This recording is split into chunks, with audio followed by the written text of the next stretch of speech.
د مولانا پدرحمان غوندې څوکیدار پکار دی، مضبوط څوکیدار، سرو سترګو والا څوکیدار. فیصله کړې ده چې موږ به مدرسه آبادو.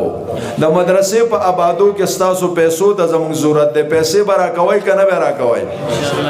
ټولې مه راکوئ، لږې پکې راکوئ. هغه زکات کې لږې شانتې راکوئ چې مدرسه په آباده کړو. په مدرسې آبادولو کې ستاسو بچو ته زموږ ضرورت دی. بچي به ورکوئ که نه به ورکوئ؟ مدرسې آبادولو کې که څوک دشمن راځي او دا مدرسه ړنګوي او تا ته زه غږ وکړم چې ما سره راوځه، نو راوتو ته هم ضرورت دی.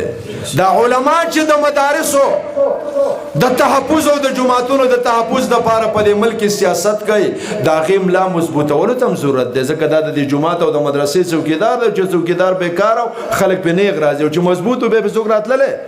نو دې له د مولانا پدرحمان غوندې څوکیدار پکار دی، مضبوط څوکیدار، سرو سترګو والا څوکیدار.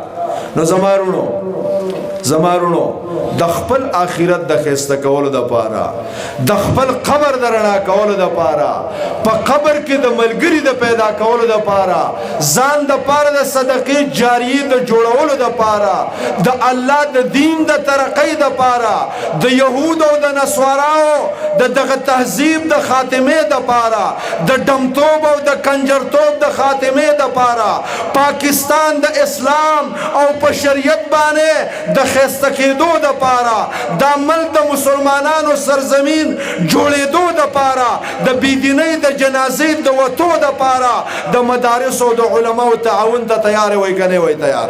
کم خلک تیار دی؟ هغه لاس اوچت کوي. ماشاءالله الله هم دا وعده قبوله کړه او په دې وعده د الله د پاسدارۍ توفیق درکړي. وما علینا الا البلاغ.